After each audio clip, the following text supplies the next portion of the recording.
നമസ്കാരം. യൂറോപ്യൻ രാജ്യങ്ങളിൽ ഇസ്ലാമിക ജനസംഖ്യ ഓരോ നാൾ വർദ്ധിച്ചുകൊണ്ടിരിക്കുകയാണ്. ഇതിനു മറുപടിയായി ഇമ്മാനുവൽ മക്രോണിന്റെ ഫ്രഞ്ച് സർക്കാർ പാരീസിൽ മുസ്ലിങ്ങളുടെ വലിയ ഒത്തുചേരലുകൾ നിരോധിച്ചുകൊണ്ട് ഒരു സുപ്രധാനമായ തീരുമാനം എടുത്തിരിക്കുകയാണ്. സുരക്ഷാ സാഹചര്യം കണക്കിലെടുത്താണ് സർക്കാർ ഈ തീരുമാനം എടുത്തിട്ടുള്ളത്. പാരീസ് പോലീസ് മേധാവി പാട്രീസ് ഫൗർ ഈ വിവരം ഇൻസ്റ്റാഗ്രാമിൽ പോസ്റ്റ് ചെയ്തതായി റിപ്പോർട്ടുകൾ പറയുന്നുണ്ട്. ആഭ്യന്തരമന്ത്രി ലോറൻസ് നുസേറിന്റെ അഭ്യർത്ഥന പ്രകാരം 2026 ഏപ്രിൽ 3 മുതൽ ഏപ്രിൽ 6 വരെ പാരീസിലെ ബർഗറ്റ് പ്രദർശന കേന്ദ്രങ്ങളിൽ നടക്കാനിരുന്ന ഫ്രഞ്ച് മുസ്ലിമുകളുടെ വാർഷിക യോഗത്തിന്റെ 40ാം പതിപ്പ് താത്കാലികമായി നിർത്തിവെച്ചതായി അദ്ദേഹം പറയുന്നുണ്ട്. ആയിരക്കണക്കിന് ആളുകളെ ആകർഷിക്കുന്ന ഒരു മുസ്ലിം സംഘടനയാണ് വർഷം തോറും ഈ യോഗം സംഘടിപ്പിക്കുന്നത്. ഫ്രാൻസിലെ മുസ്ലിം സമൂഹം ഏകദേശം 5 മുതൽ 6 ദശലക്ഷം വരെയുണ്ടെന്ന് കണക്കാക്കപ്പെടുന്നുണ്ട്. ഇത് രാജ്യത്തെ മൊത്തം ജനസംഖ്യയുടെ ഏകദേശം 9 മുതൽ 10% പ്രതിനിധീകരിക്കുന്നു.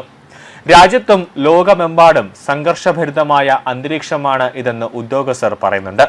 തീവ്രവാദ ഭീഷണി നിലനിൽക്കുന്നുണ്ടെന്നും പൊതുക്രമസമാധാനം തകരാറിലാണ് എന്നുള്ള സാധ്യതകളുമാണ് അധികൃതർ ഈ ഒരു ഒത്തുചേരലിന് തടസ്സമായി നിൽക്കുന്നത്.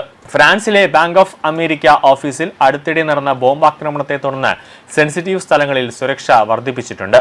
ഈ സാഹചര്യത്തിലാണ് സുപ്രധാനമായ തീരുമാനം ഭരണകൂടം കൈക്കൊണ്ടത്.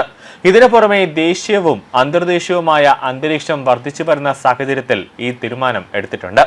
വരും ദിവസങ്ങളിൽ തെരുവുകളിൽ വലിയൊരു പോലീസ് സന്നാഹത്തെ വിന്യസിക്കുമെന്നും പോലീസ് മേധാവി കൂട്ടിച്ചേർത്തു. മുസ്ലിമുകൾ കൂടിച്ചേരുന്ന ഇടങ്ങളിൽ എല്ലാം ഭീകരാക്രമണം നടക്കാനുള്ള സാധ്യതകൾ ഉണ്ടെന്നാണ് ലഭിക്കുന്ന വിവരം. ഫ്രാൻസിൽ കത്തി ആക്രമണം ഉൾപ്പെടെ നടന്നിരുന്നു. ജയിൽ ഭീകരാക്രമണമൊക്കെ നടന്ന ഒരു സംഭവം ഉണ്ട്. അതുകൊണ്ട് തന്നെ നിലവിൽ ലോകത്ത് യുദ്ധം നടക്കുന്ന പശ്ചാത്തലത്തിലാണ് മുസ്ലിമുകൾ നിലവിൽ ഒത്തുചേരേണ്ട എന്നൊരു നിർണായകമായ നീക്കം അല്ലെങ്കിൽ ഒരു തീരുമാനമെടുത്തിരിക്കുന്നത്.